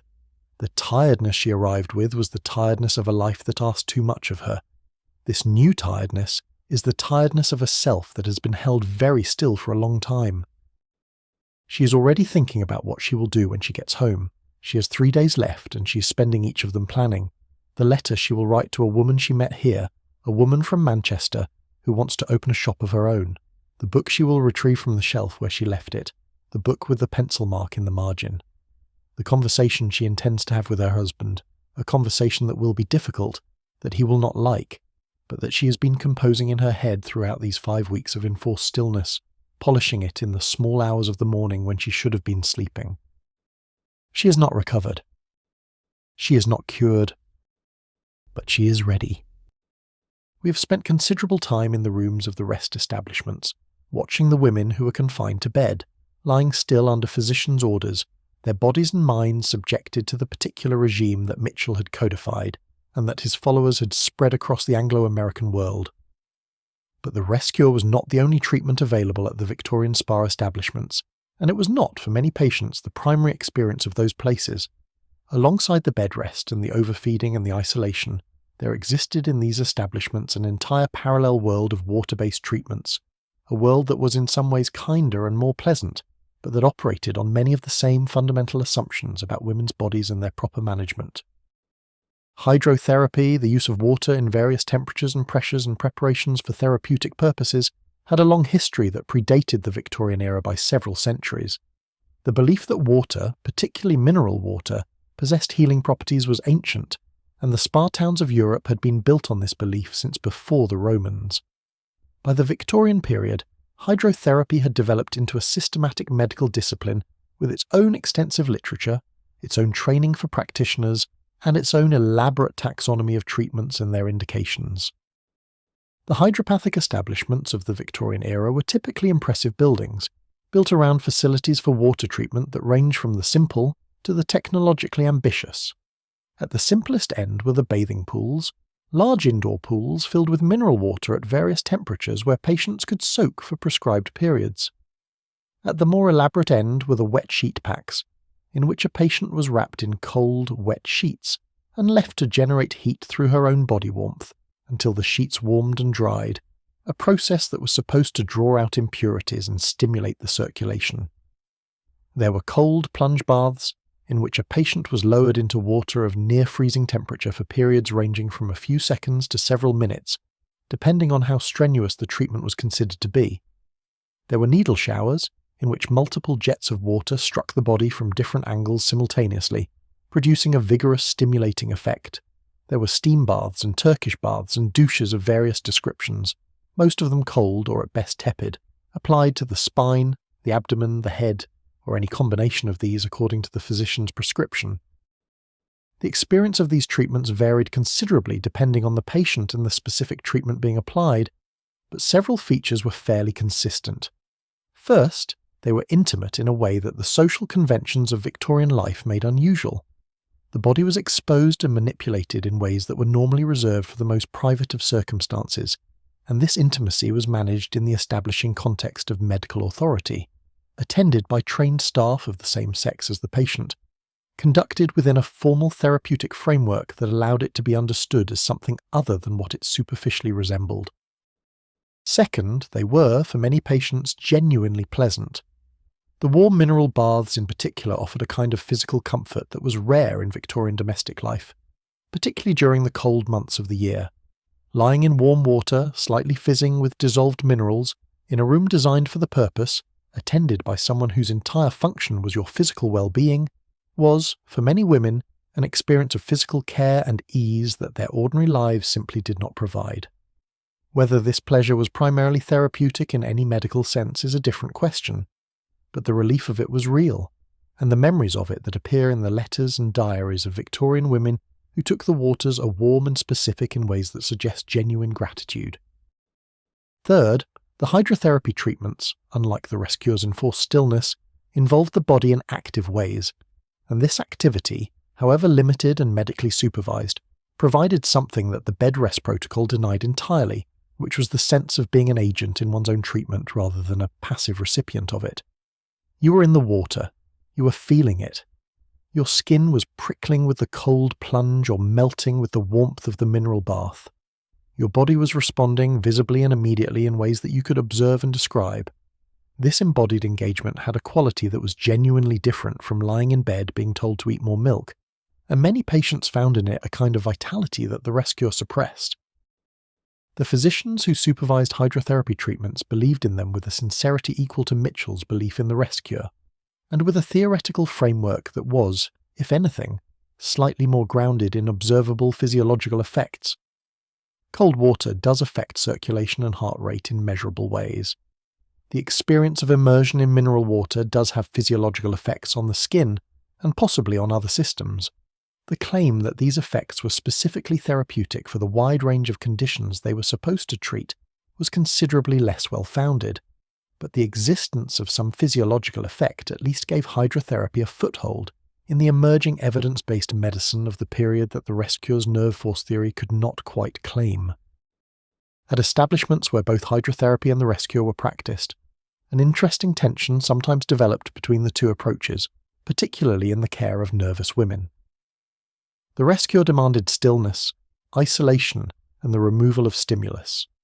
Hydrotherapy demanded regular movement to and from the bathing facilities, engagement with the physical sensations of the treatment, and a degree of social interaction with other patients in the shared spaces of the establishment. These requirements were not always easy to reconcile, and the clinical notes from some establishments show physicians negotiating between the two protocols in ways that reveal the fundamental incoherence of a therapeutic approach that is trying simultaneously to rest the patient into recovery and stimulate her into it. The women who benefited most from their time at the hydropathic establishments were often in retrospect the women who benefited from the aspects of the regime that were incidental to the formal treatment, the clean air, the regular moderate exercise of the walks to and from the bathing facilities, the nourishing of excessive food, the company of other women, the temporary relief from the domestic demands of their ordinary lives. The mineral baths themselves, the douches and the plunges and the wet sheet packs were probably in most cases neither particularly helpful nor particularly harmful in and of themselves. They were the framework around which a more genuinely therapeutic experience was sometimes organized incidentally and without design. This is worth dwelling on because it points towards something that Victorian medicine in general was slow to recognize, but that has become increasingly clear in the study of what actually helps people with psychological distress. The social and relational dimensions of treatment, the sense of being cared for, the relief of temporary respite from overwhelming demands, the experience of one's physical needs being attended to with kindness and skill, these elements of the spa experience had genuine therapeutic value, independent of the theoretical framework that was supposed to justify them. The women who arrived at Harrogate or Baden-Baden or the hydropathic establishments of the Scottish Highlands exhausted and overwhelmed by lives that had asked too much of them were sometimes genuinely helped by the experience of being, for a few weeks, the subject of professional care rather than the provider of it. The problem was not that they were rested and fed and taken to the baths. The problem was the theory that surrounded these experiences, the theory that said their exhaustion was the product of depleted nerve force rather than unmanageable circumstances, that said their recovery would be permanent if they submitted to the treatment and temporary if they resisted it. That said the proper role of the physician was to manage their bodies while systematically disregarding their minds. There was a woman at a hydropathic establishment in the Scottish Highlands in the summer of 1886 who wrote about the cold plunge bath in a letter to her sister that has, by some miracle of archival preservation, survived. She was not a famous woman. She was the wife of a solicitor in Edinburgh, and she had come to the establishment on her physician's advice, suffering from what he called constitutional weakness, and what she, in the letter to her sister, described as not knowing how to keep going anymore. She had 3 children under 7. She had a husband who was kind in the abstract and absent in the particular. She had not slept through a full night in 4 years. The letter describes the cold plunge bath in considerable detail. The attendant who led her to the edge of the pool. The first shock of the cold, which was, she writes, genuinely extraordinary, like being grabbed by the whole world at once. The strange euphoria that followed, the heat that rushed back into her limbs, the sense of being very alive in her own body in a way that she had forgotten was possible. She writes, "I do not think the cold bath will cure what ails me, for I believe what ails me is something that no bath can touch. But today in the water I remembered that I am still here, that I have a body that can feel things, that I am not yet entirely disappeared." She went home after 3 weeks, to the husband and the 3 children and the Edinburgh house, and the life that she had described, in the same letter, as one in which she was perpetually needed and never quite known. We do not know what happened to her after that. The letter does not have a sequel that has been found. But she remembered that she was still there, that the body could feel things, that she had not yet entirely disappeared. There is a version of the Victorian spa experience that was genuinely of service to the women who passed through it, even if it was of service in ways that the physicians who managed it did not intend and would not have recognised. The women who found in the mineral baths a temporary restoration of embodied presence, in the promenade conversations a taste of the intellectual life they were starved of at home, in the shared spaces of the establishments a few weeks of being cared for rather than caring, these women were not simply being fooled by quack medicine. They were extracting from a flawed and often damaging system the few genuinely nourishing things it had to offer. This is not an excuse for the system. The system caused real harm. But the women within it were not passive. They were resourceful, and their resourcefulness, their ability to find the sustenance they needed in the gaps of the treatment they were given, is part of the story too.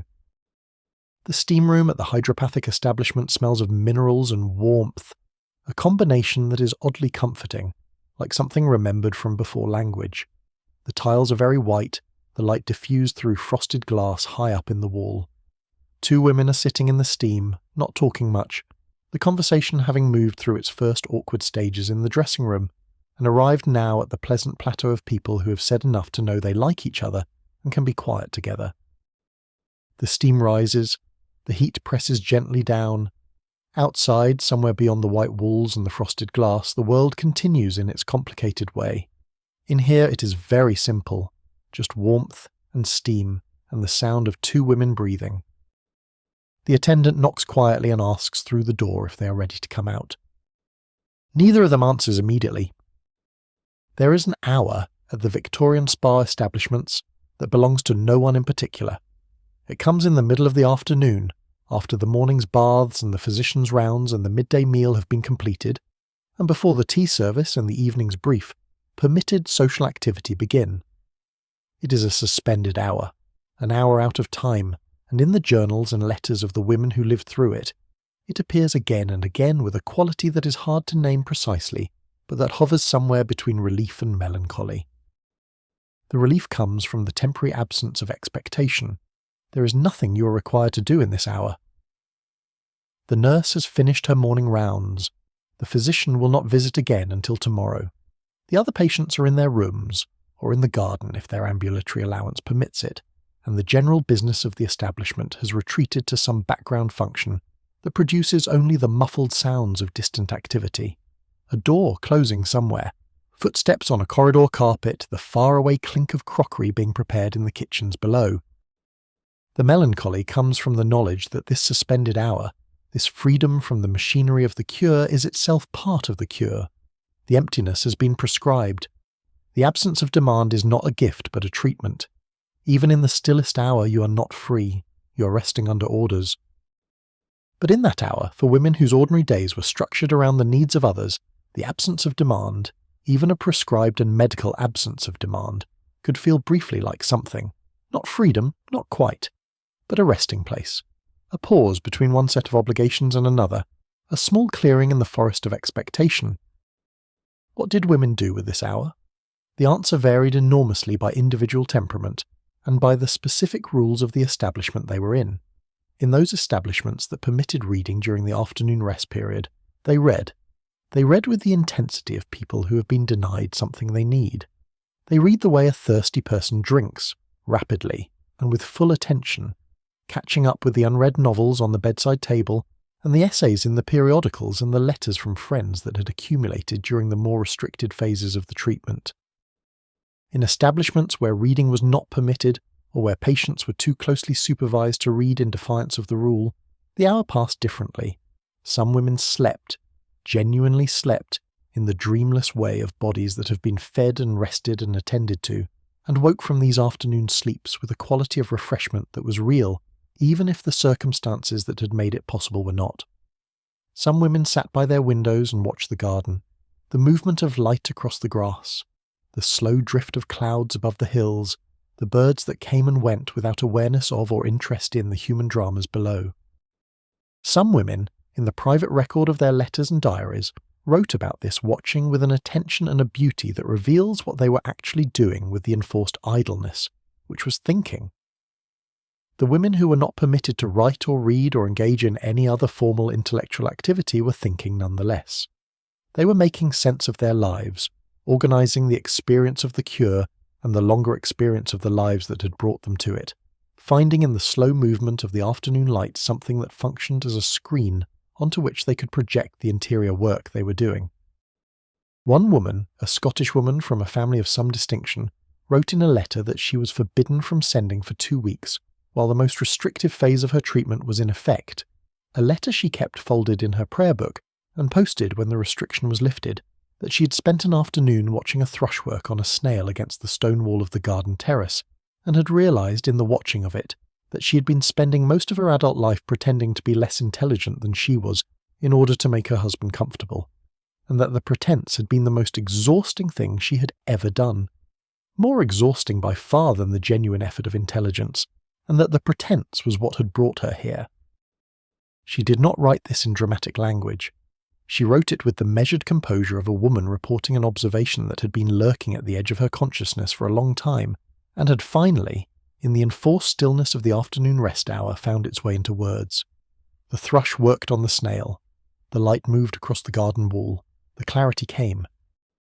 There were particular days at the spa establishments that took on a different character from the monotony of the general regime. Days when the permitted social activities expanded, when there was music in the reading room, or when a visiting physician gave a talk on some aspect of the spa town's mineral waters, or when the season reached some marker, a feast day or a birthday among the patients, that warranted a slight relaxation of the ordinary rules. On these days, the establishment showed their other face, the face of the fashionable resort rather than the medical institution. Women who had been spending their days largely alone in their rooms appeared in the common rooms in their better dresses. Conversation took on a different quality, lighter, more wide-ranging, more genuinely social. There was occasionally laughter. The physicians watched these social expansions with a mixture of approval and caution. The social engagement was officially sanctioned as a controlled form of stimulation, not enough to drain the nerve force, but sufficient to remind the patient that normal life existed and would eventually be returned to her. The reality was more complicated. The social days at the spa establishments were often the days that patients later remembered most clearly and most warmly, not because they provided therapeutic stimulation in any medical sense, but because they provided something that the treatment otherwise denied, the experience of being a person in the company of other persons, engaged in the ordinary human activity of conversation and amusement and the mutual recognition of shared experience. The woman you met at the spa in the season of your rest cure, the woman from Manchester who wanted to open a shop, or the woman from London who had been forbidden to write, or the woman from Edinburgh who had recognised herself in a George Eliot sentence. This woman might be someone you corresponded with for years afterward, might be someone who, in the privacy of letters, could acknowledge what the official channels could not, that the cure had not cured anything, that what you had both needed was not rest but recognition, not stillness but space. These friendships, formed in the peculiar hothouse of the spa establishment, sustained some women through decades of lives that continued to ask too much of them in all the old familiar ways. They were an unintended consequence of the rest cure, as we have noted before, but they were perhaps its most lasting legacy for the women who experienced them. As the afternoon light lengthened toward evening, as the shadows of the garden stretched across the terrace, and the birds settled into their roosting noise and the smell of the kitchen began to drift up through the corridors, the hour between tea and dinner had its own specific quality. This was the hour when the day was almost done, when the various obligations of the therapeutic regime had been met, when the evening's mild social programme still lay ahead, but the urgency of the day had subsided into something gentler. In this hour, in the gardens of the better establishments, women walked slowly along the terraces in pairs or small groups, not at the prescribed pace of the therapeutic walk, but at the pace of their own choosing, a pace that was slower and more meandering, and that had in it something of the quality of the old afternoon rest hour, but animated by the mild pleasure of movement and the fading warmth of the day. The conversations they had in these evening walks were not the formal intellectual conversations of the sitting rooms, nor the careful, guarded conversations of the physician's rounds. They were something in between, conversations shaped by the particular conditions of the hour, by the beauty of the fading light, by the shared experience of the treatment they were all undergoing, by the mild freedom of being outside in the open air after the long day indoors. They talked about everything and nothing, about the strange mineral taste of the morning's waters, about a book someone had received in the post and was reading in defiance of the rules, a chapter at a time, hidden between the pages of a permitted periodical, about home, the specific textures of the ordinary life that waited for them, the children and the husbands and the households, talked about not with dread or longing, but with a kind of observational distance that the weeks of the cure had paradoxically provided. The distance that comes from having been removed from something long enough to see its shape.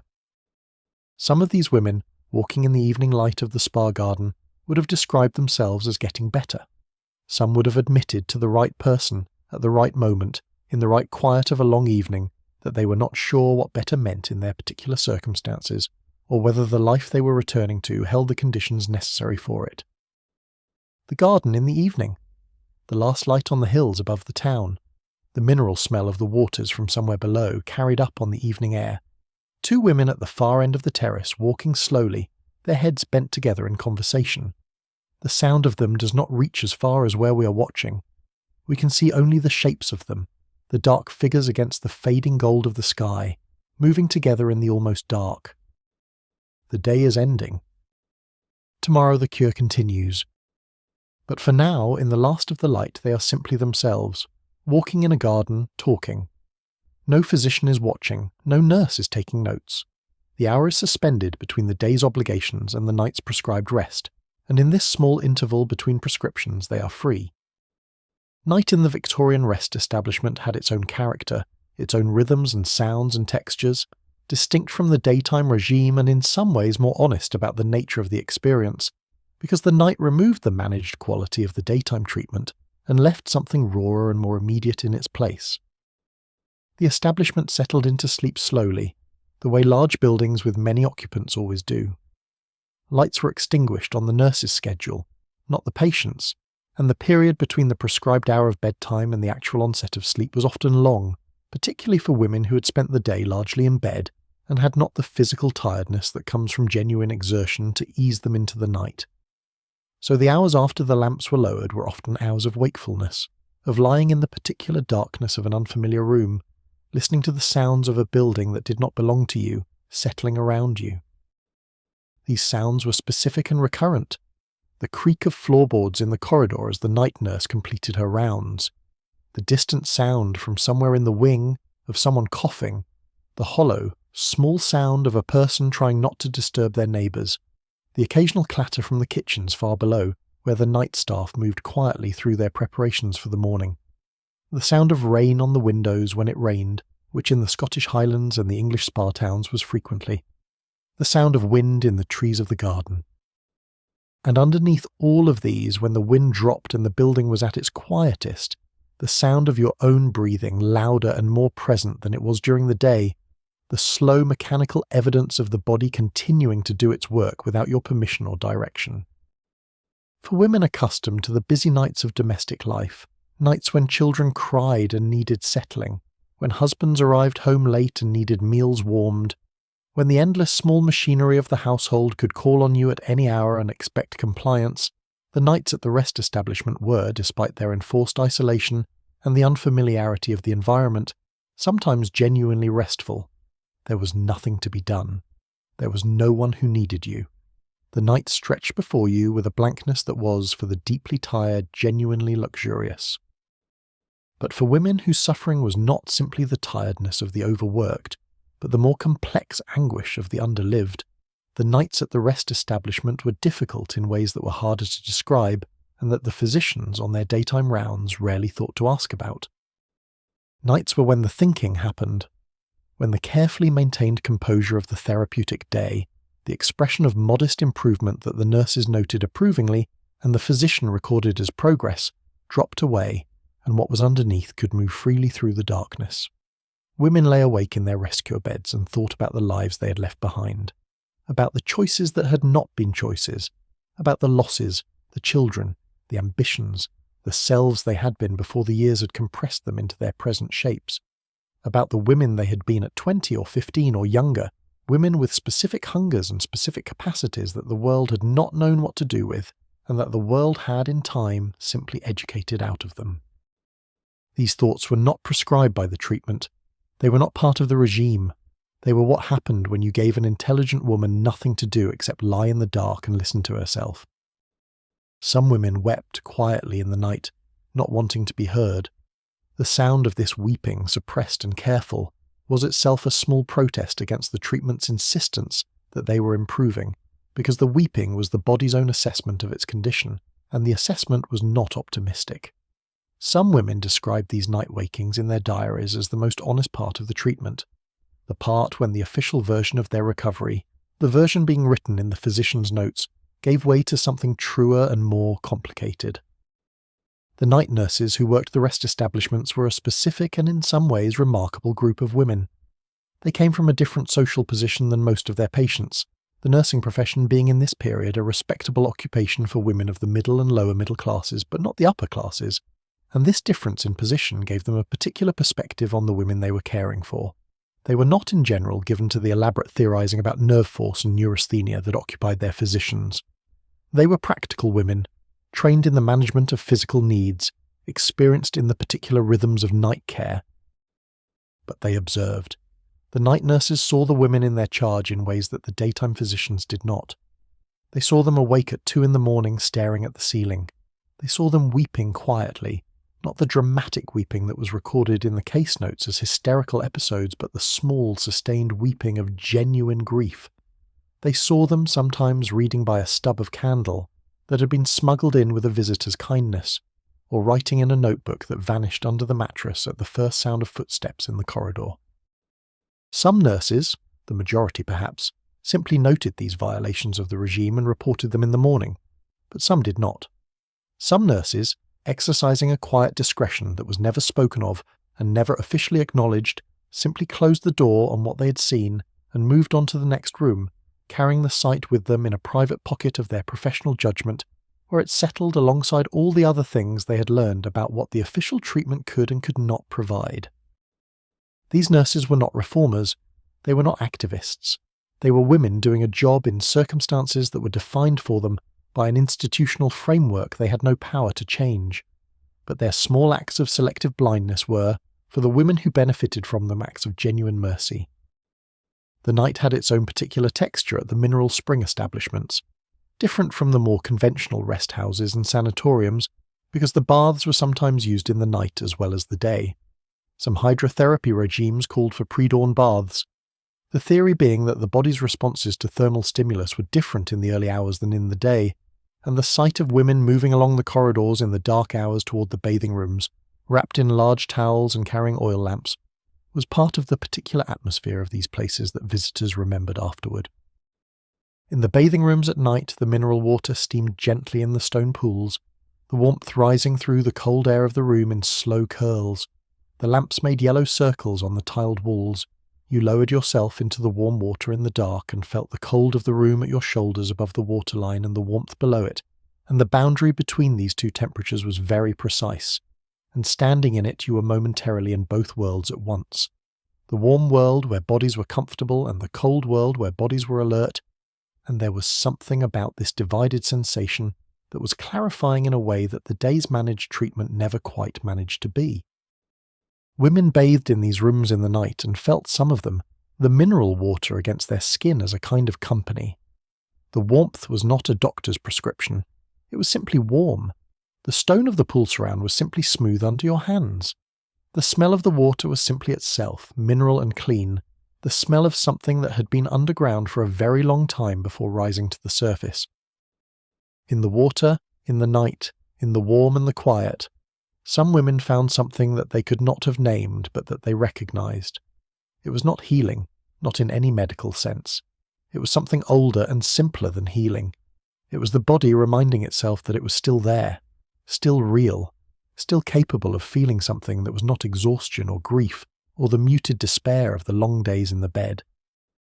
Just warm water and the sound of the room and the smell of the minerals and your own hands on the stone. Just being alive in the oldest and most fundamental way. These moments did not appear in the case notes.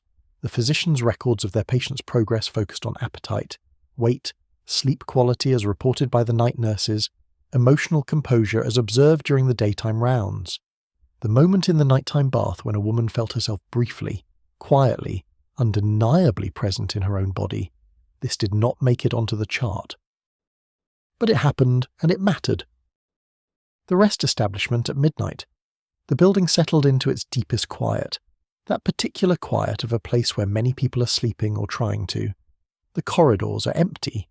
The garden below the windows is very dark, only the distant outline of the hills visible against the slightly lighter sky. A lamp burns at the end of each corridor turned low. In one of the rooms, a woman is lying very still in her bed with her eyes open. She's not asleep. She has not been asleep for some time, but she's not restless. Not in the agitated way the case notes describe. She's simply awake, lying very still in the dark, and she is thinking about a field outside Edinburgh that she has known since she was a child. A field with a particular quality of light in late summer that she's been unable to adequately describe, but that she's been trying to describe for some time in her mind in the long nights of the rest cure. She's getting closer. The description is becoming more exact.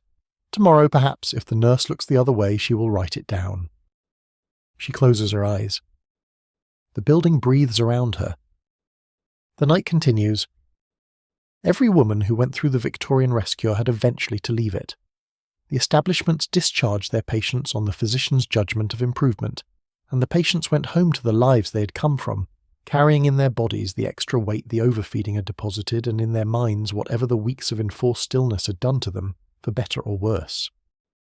The homecoming was, by many accounts, one of the most revealing moments in the entire experience of the cure, because it was in the homecoming that the fundamental question posed by the treatment, the question of whether it had actually addressed anything that mattered, found its answer.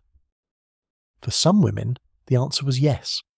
The weeks of physical care and freedom from immediate domestic demand had provided a genuine restoration of bodily resources that enabled them, for a period, to manage their lives better than they had been managing them before. The extra weight, which many patients found distressing in itself, provided a physical reserve that was useful if they were returning to genuinely exhausting circumstances. The temporary removal from the sources of their stress, however unsatisfactory the mechanism of that removal, had given them some degree of perspective and recovery. And some women, returning home with the physician's assurance that they were well, and the family's relief that the crisis was over, managed to renegotiate subtly and over time some of the conditions that had contributed to their suffering. A small reduction in social obligations, a slightly better understanding within the household of what she needed, the quiet creation of a corner of time and space that was hers. These modest improvements were not the cure that Mitchell claimed. They were the consequences of other things, of time and rest and the social renegotiation that the illness itself had forced, rather than of the specific medical protocol that had been applied. But they were real, and for some women they were sufficient. For others, the homecoming was the beginning of a second ordeal. The household had continued in their absence, imperfectly, improvised, but it had continued, and there was a complicated period of re-entry during which the returning woman had to reclaim her place in a domestic machine that had learned, however inefficiently, to operate without her. This re-entry was rarely smooth. Children who had managed without her in her absence were not always easy to reabsorb. Husbands who had handled the household's demands in her absence sometimes resented the return of supervision. Servants who had been managing on their own authority were occasionally reluctant to return to the hierarchy she represented. And underneath all of this domestic readjustment, for women whose illness had been caused by the conditions of their domestic life, rather than by any organic failing of the nervous system, the homecoming was the return to the very environment that had produced their suffering. The rest cure had removed them from it, treated them as though the removal itself were a therapy, and sent them back. Nothing in the household had changed. Nothing in the structure of expectations and demands and restrictions that shaped their daily lives had been questioned, let alone altered. They returned to it now, heavier and quieter than when they left, described in the physician's discharge notes as much improved. And the cycle began again. This is perhaps the most damaging aspect of the rest cure's legacy. Not the specific treatments it employed, uncomfortable and inappropriate as those treatments often were, but the way it institutionalized a response to women's suffering that addressed the symptom while preserving the cause.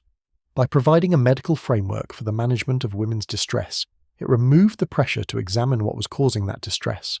The woman who would otherwise have been too ill to continue with her existing life was instead being managed through her crisis and returned to it, restored to functionality, and the larger social question of whether that life was a reasonable life for a full human being to be living was never raised. This is not a failure unique to Victorian medicine. The tendency to manage the symptoms of social distress at the individual level, without asking questions about the social conditions producing that distress, is a tendency that medical institutions have found it very difficult to escape in any era, partly because medicine is organised around the individual patient, and partly because addressing social conditions requires a kind of intervention that medicine is not structured to provide. But in the Victorian case, the failure was particularly stark because the social conditions producing women's suffering were so directly visible in the case histories, so consistently present across different women, different classes, different geographical settings, that only a determined theoretical commitment to a different explanation could have kept them from view. The physicians who looked at case after case of intelligent, capable women suffering from vague nervous complaints and diagnosed in each case a problem with the individual rather than a problem with the social structure. Those individuals were living within. These physicians were not making an innocent mistake. They were making a choice shaped by their own social position and their own investment in the structures they were failing to question.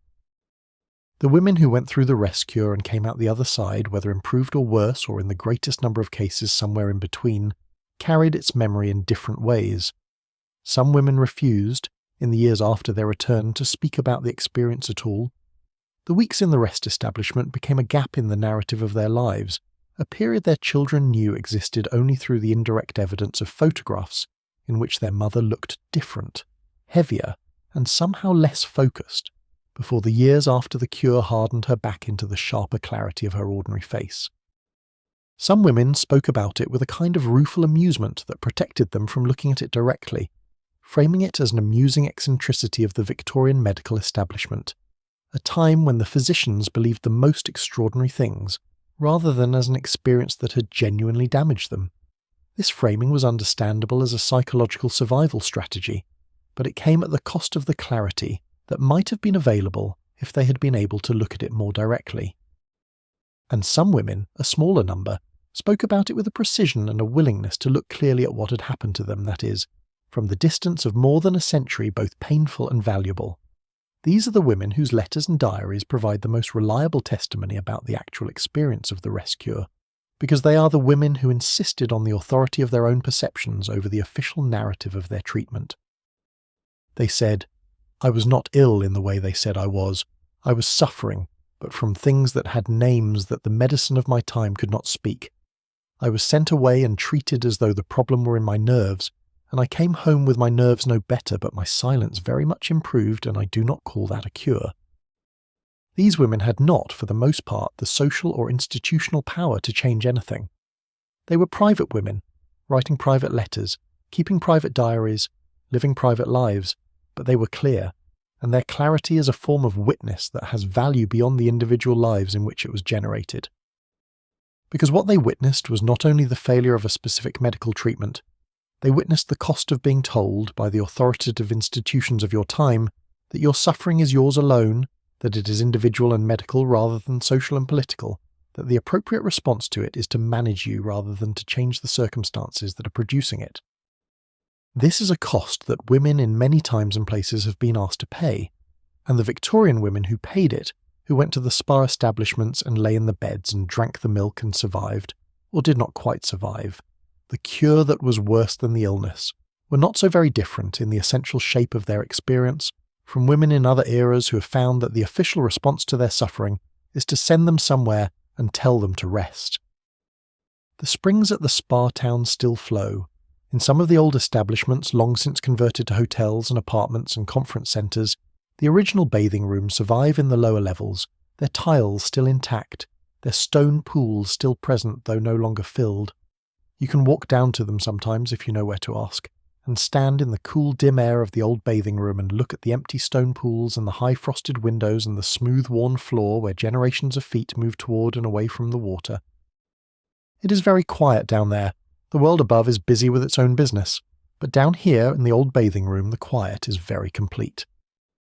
You can almost hear it. The particular silence of all those women who came here and were quiet when they did not want to be quiet, who rested when they needed to work, who submitted when every instinct told them to resist. The silence of the women who kept notebooks under their mattresses and wrote in them in the dark. The silence of the women who memorized poetry and recited it to themselves in the night. The silence of the women who found each other on the promenade and spoke carefully about what they were not supposed to say. They were here. They are not here now. But the stone remembers the weight of them, the warmth of them, the water that touched their skin in the early mornings of 100 years ago. And somewhere in the stillness of this old room, their refusal to entirely disappear persists. The curtains are the colour of old wine.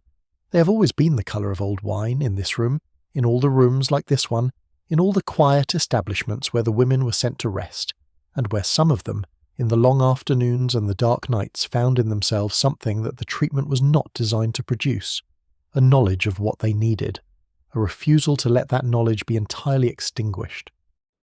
The fire has burned very low now. The embers pulse slowly, their light barely reaching the corners of the room.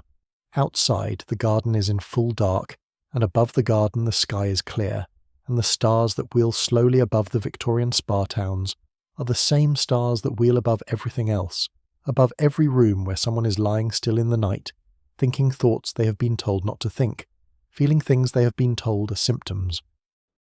Let the room grow very quiet now. Let the embers settle. The women have gone home. The establishments are empty of them.